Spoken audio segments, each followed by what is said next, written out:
Hello and welcome to this episode of the Animation Fixation Podcast Show, where we talk everything animation. For today's episode, Caitlin and I are looking at something a little bit different. We'll be taking a deep dive into Netflix's award-winning adult animated anthology series by Tim Miller, Love, Death and Robots. Now, the show explores a range of genres, all of which are connected to one or more of the concepts love, death and robots. Now, as the episodes are produced by a number of different studios from around the world, we're actually exposed to a range of different animation techniques and styles, which is really cool. Now, a word of warning though, Love, Death and Robots is very much an adult animated show, and as such, we will be discussing some themes which may cause distress to some people. Also, as this is a TV show and not actually a feature length film, we will be looking at and discussing 3 episodes of the show per podcast episode for the next couple of episodes of the show. So without further ado, the first episode we will be looking at is of course Sonnie's Edge. So Sonnie's Edge, which is set in a futuristic dystopian London, follows a young woman by the name of Sonnie, who takes part in these underground what they call beastie fights, which are these remote control bioengineered gladiator beast type battles. Now, throughout the course of the film, it's discussed what Sonnie's Edge is that makes her so successful in these battles, to which we are introduced to the real reason through an interesting twist at the very end. So, Caitlin, what were your thoughts on Sonnie's Edge, especially being the first episode out of the gates? Now, was it what you were expecting, especially since you actually hadn't seen any of the Love, Death and Robots episodes before this? This one definitely lives... it definitely lives up to the death part of the name. You do have the kind of mental link to the beasties, which is a very fun thing to play with. I really enjoyed the mechanic of the fight. I thought it was a really well thought out fight. I like the way that they connect to the beasts. I thought that was a really cool little hook. This is one that does... I feel like the story is setting you up to fail. So right off the back of this is definitely not for kids and definitely has some warnings in it, this is at its heart a rape revenge story. So warnings for sexual violence in this one.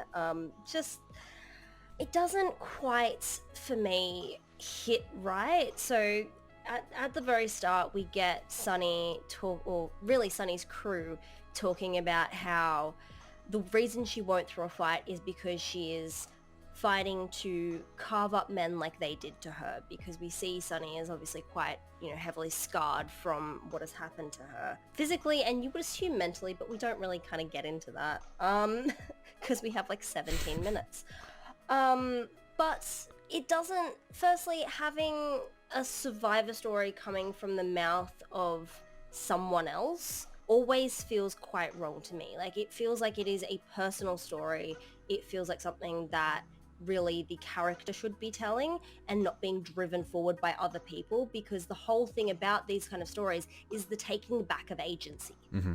And so by having this come from... I get in the end why they've done it, but the fact of the matter is, just because they're trying to mislead Dicko, they're kind of... I don't know, this one's I find really quite hard to kind of get a grasp on, because they are setting up a rape revenge story, and then they are trying to lead you down the garden path a little bit. They are trying to throw you a red herring and make you fall for it. And you kind of do, and they go, okay, well, now we're going to subvert this. But you're not subverting anything. Their whole subversion is, surprise, Sonnie's actually the beastie. Okay, but the whole thing about women and rape revenge is them taking back power and becoming as monstrous as the men that harmed them. You're not subverting anything. You've just put her in an actual beast body rather than a human body. Like, there is no difference here. So I feel like it's trying to be cleverer than it actually is, and I feel like it misses the mark on a lot of the story elements. I know this is based off of a book by what's his name, Peter F. Hamilton, and in that they do use the rape as a cover story again. Like her disfigurement's actually caused by a car accident. But I feel like the choice they've made to lean really heavily on this and nearly to try and pull a gotcha moment with the audience of, you fell for it and you need to, no one can see past this. It's like, but you're not giving me anything past this. So I feel like it's kind of trying to be a bit moralizing while it's also the worst offender here. So I don't like being lectured by it, to be honest with you. Yeah, so that's my story notes. Yeah. Do you think the fact that they have so little time to play with kind of goes against it, makes it more difficult to pull off something like that? It's always hard to fit kind of complex story points like that effectively, particularly when you're dealing with stuff that is as sensitive as, this sort of trauma and this sort of storyline. And you're only getting 17 minutes, really, I think is the runtime for this one. Yeah. It's really not a lot of time to get into the complexities of that. And I think it was a little overly ambitious to try and tackle that in 17 minutes. I think it probably could have been pulled back. Like, I think that red herring is something that is needed in there, but I think the way that they've doubled down on the moralization of it and tried to hoodwink the audience, I think is where they kind of lose me on this one. But I don't know. What were your thoughts on it, Tim? To be honest, I wasn't focusing so much on that. When I came into first watching Love, Death and Robots, I really had no idea what to expect. And to see something like this visually straight off the bat, I was very much taken aback. It's very gory. It's very violent. It's very gory, very violent, but the design of the characters is fantastic.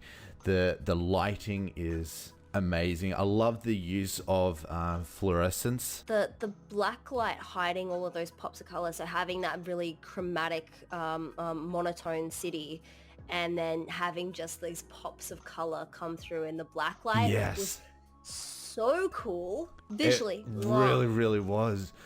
And it really gave it that underground feeling, like so secretive. Everyone here they've got their own secret identity, and it's shown through the fluorescent tattoos that's all over their bodies.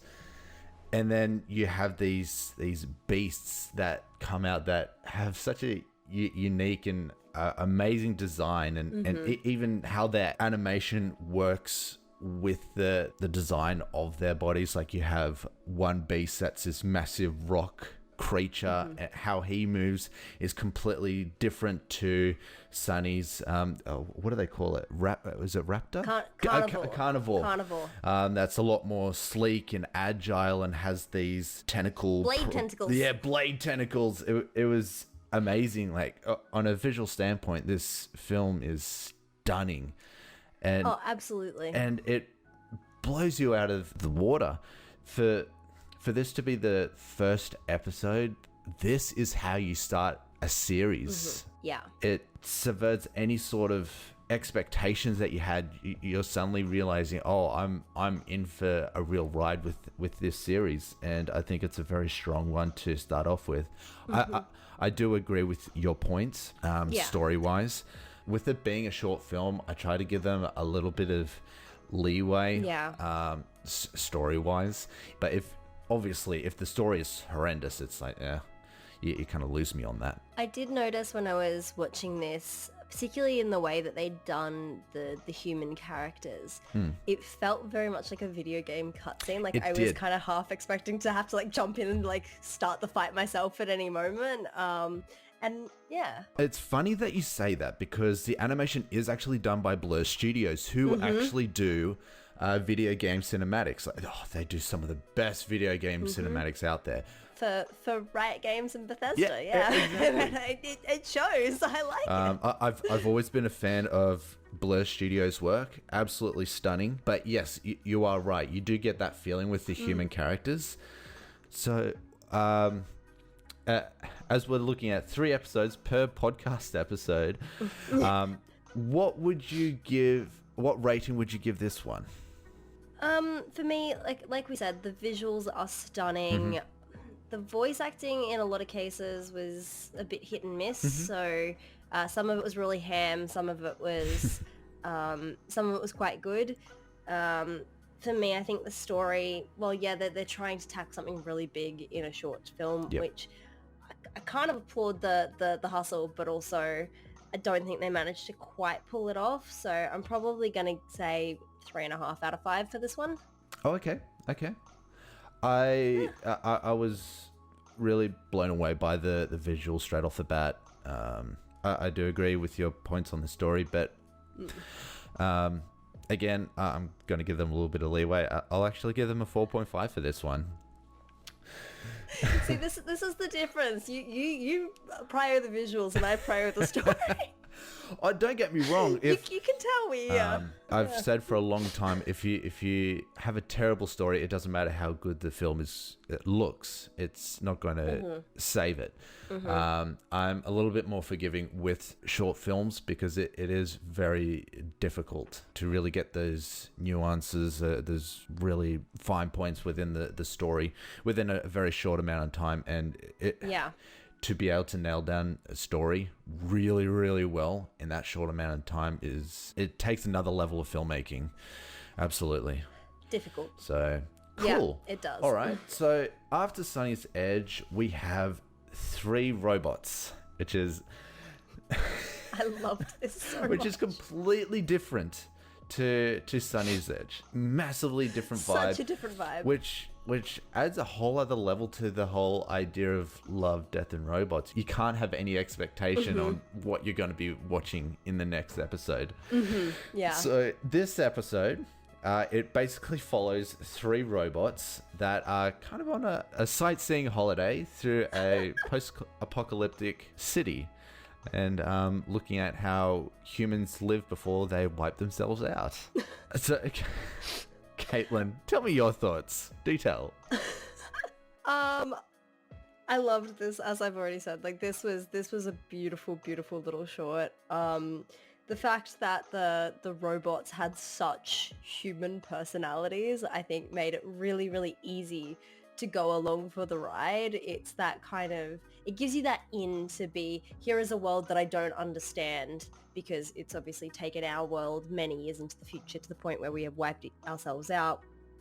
But here is a touch point that I can absolutely understand. And these 3 robots trying to work out what human society was and why we did. The cats, that was possibly the most realistic thing that I have ever seen in a story.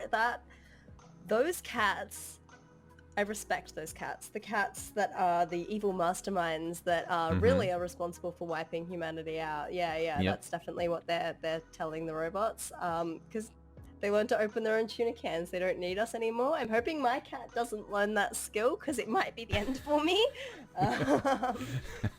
I really loved the look of the film as well. So the backgrounds have a much more realistic sort of gritty surfacing, and the robots pop a little bit more. They're much cleaner and shinier, and they just have this really nice pop that makes them really stand out visually as being different. Yeah, there is that really nice contrast between the robots and the environment. Yes, and yeah, I found it really interesting. Just how well this film worked. So I really enjoyed this. What did you think, Tim? Yeah, it was a little bit jarring going from something as intense as what Sonnie's Edge was to this one. But that being... Need a break. This one definitely felt like a breather episode. But look, visually it was very well done. The lighting was great. The shading was great. The animation, it was realistic, well, pretty simple. I do like the story idea. It really did work, especially in the context of a short story. It felt a lot more fulfilled. Whereas with Sonnie's Edge, it felt like it was part of a much larger story. Yeah. Some of the designs were a little bit jarring. Like the design of the cats, I felt were a little bit strange. They were uncanny valley for cats. Yes. You often see this when you have in 3D films where they're trying to go for realistic, but they bring in another element or another character, and the design around it, like, it's good, but you're still trapped in that uncanny valley, and it's something that seems to be very difficult for creators to overcome, especially when you're dealing with like robots, which generally are pretty easy to make look realistic. Yeah. When you're dealing with metals and things like that, it's more the organic characters that are more difficult to pull off, which is why humans and animals like cats and dogs, they're more likely to fall into the uncanny valley, especially when everything else looks so realistic and good. It's also because we have a much better idea of, like, you know, technology can look like anything. A human should look like a human, and when it looks like a human but not quite, in our brains short circuit saying why.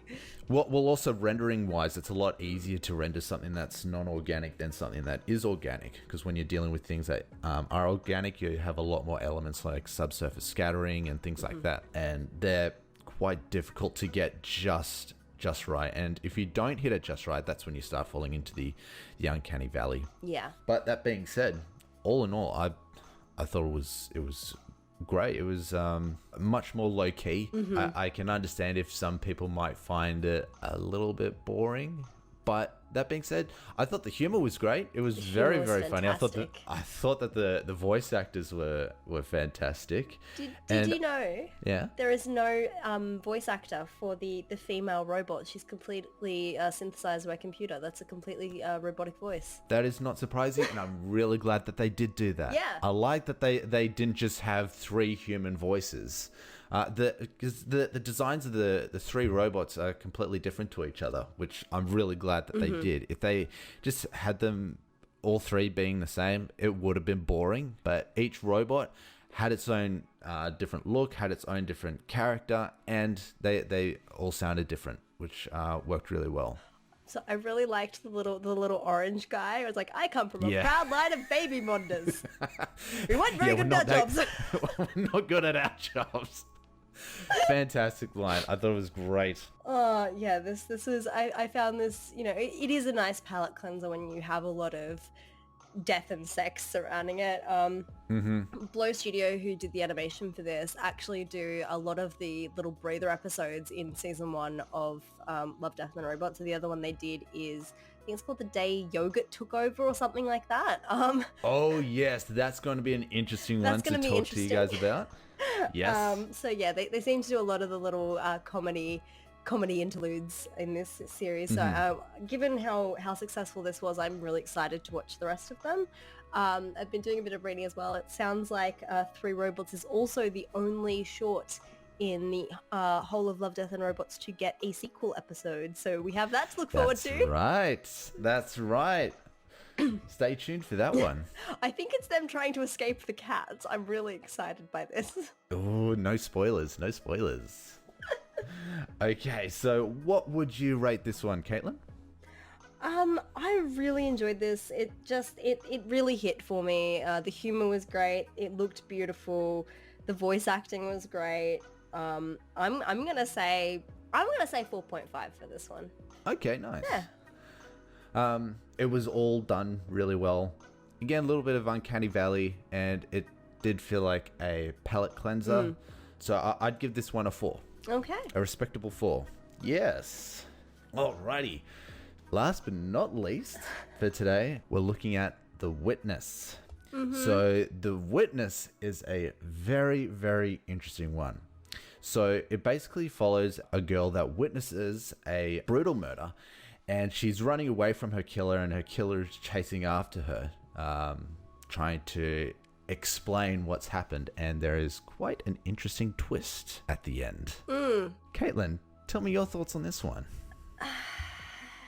I'm gonna start in with the story because that's that's where my prayers lie. You know this, Tim. Yep.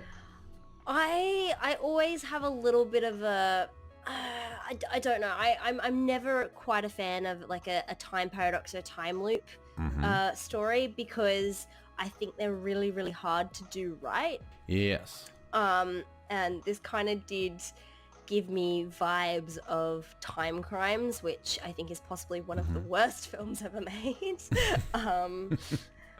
Because she's getting flashbacks throughout of the stuff that has happened before, and it's really easy to kind of, I don't know, in my mind it would be really easy to break the loop. Just don't chase him. Just stop doing the things that you're doing. You trying to prevent this from continuing is what's making it continue. This has obviously been going for a while. Just stop doing it. But the thing is that they don't know that they're in a loop, though. But like, okay, Tim, I'm sorry. Because like at the start, the guy who's murdered this girl, he sees that the girl that he's just murdered is the exact same girl that has just witnessed the murder. He's obviously not trying to, go after her to kill her again, but she doesn't know that. But here's the thing, Tim, and I don't want to expose anyone's habits here. If you murdered someone, would you then chase down someone that looked really like, again, she saw the murder. All she really actually, all we see that she sees is him in the window covered in blood. Mm-hmm. That could be anything. She doesn't actually have the details that this is actually a murder, other than the fact that she has these flashback things to actually kind of the being murdered part. Mm. So I don't think there's actually, and I think he would know, she is on the floor, she is here, she's only just looked up and seen him covered in blood. It's not even that much blood. I feel like chasing after her is just such a risky move for a murderer. I mean, I don't mean to give murderers notes on how to do their job, but I'm going to give them notes on how to do their job right now. Don't chase her. What are you doing? She looks the same. Sure, that's great. Don't investigate further. Just leave and get away with it. This whole thing could be prevented. I don't think it was chasing her down to make sure that she didn't tell anyone. I think he was trying to ask her what's going on. I did not mean to kill you. Even at the end of the episode where she kills him and then she looks up and he's the new witness, it was something completely in self-defense. He's like, no, stop, I need to tell you, blah blah blah. And because obviously she's scared, she's seeing this guy murder someone. She's not thinking, oh, he's trying to explain something to me, he's trying to come after me. That's her thinking. But his thinking is, no, I need to explain this to you, that there's something going on here. And then she kills him, and then the loop starts again. Again, if you were chasing a woman, Tim, if you were chasing a woman down the street and she was obviously... Can't say I've ever done that. I'm glad to hear that. And she was obviously terrified of you. Would you keep chasing her? Oh, no, that's common sense. See, the people in this film have no common sense, and this is my problem. Well, most people don't have common sense in most films. Unfortunately, you are correct, but look... Look, if everyone had common sense in films, we wouldn't have much of a story.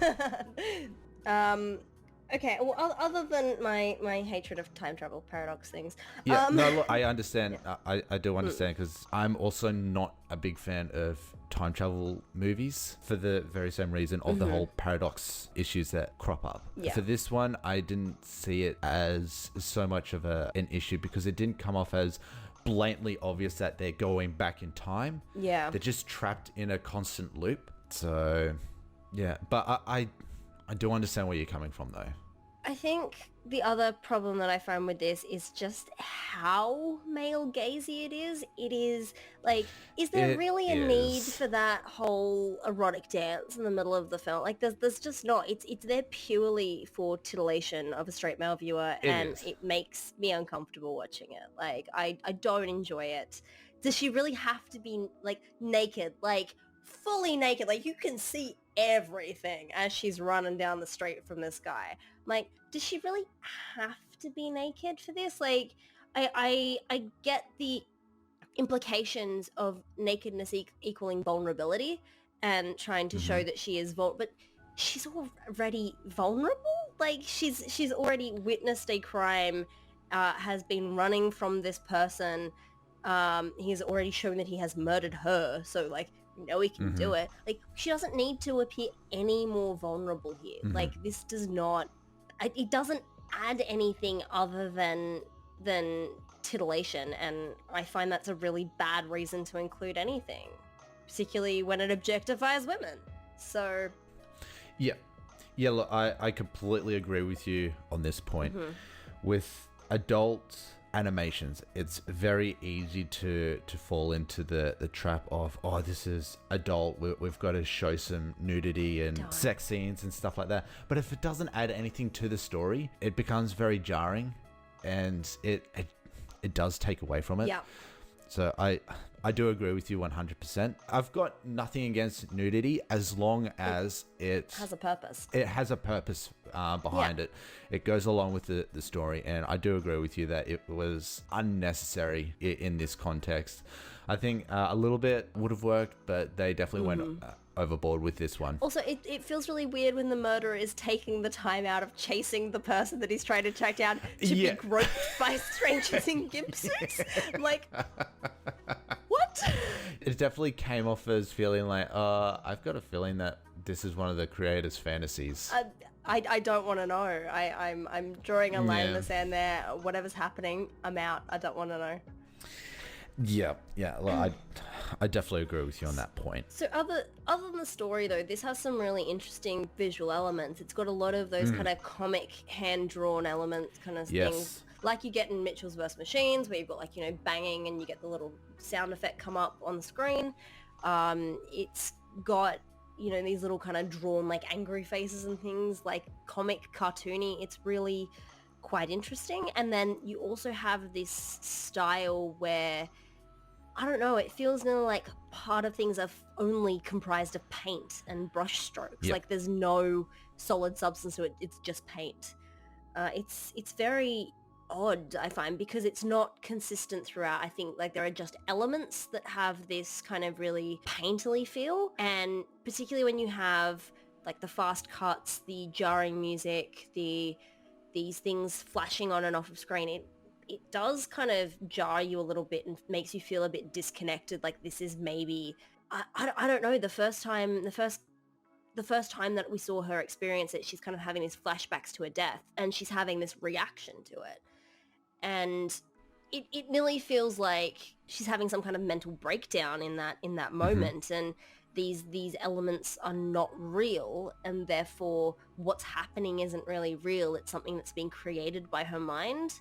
So I think while they are interesting, I don't know how much they serve the story, because if you're saying this is genuinely a time loop and this is this kind of story of them kind of killing each other back and forth, how much does that actually add? Because I think it muddies the waters a bit. And then you also have the camera, which has a lot of shake and a lot of bounce to it. It's really quite jarring. So, like, you're running and the camera is bouncing, but then you also have these really unmotivated camera bounces that I honestly felt like I was on some kind of trip throughout this whole film. It just, it's nearly as bad as The Big Lebowski putting me in a bowling ball. I don't like it. I don't like it. It's too visually jarring, and there's a lot of point of view camera in this as well. And yes, there is. It puts you quite often in the point of view of the guy that's chasing her, which, when you're going, cool, the murderer, it's a really weird position to put the audience in, as a, here, now look through this character's eyes. There were a lot of really strong artistic choices. I just don't like them. Like, I respect that they made them, I just don't like them. I don't think they work well. That's fair enough. I actually love them. I really, really did. I like the fact that they're really trying for something new and different. Yeah, you're right. It does feel a little muddied here and there. The style isn't always extremely consistent. Sometimes in the backgrounds there's some very simplistic elements, and then we cut to another shot and the elements are a lot more complex. But for me, it gives it that artistic graphic kind of feel, especially the fact that they've introduced that dark line work throughout the environments, but also on the characters as well. Even the design of the characters, even though a little bit over the top, it was different. It was interesting. I was glad that we weren't just watching something that was realistic 3D animation, because I mean that'll get old. Yeah.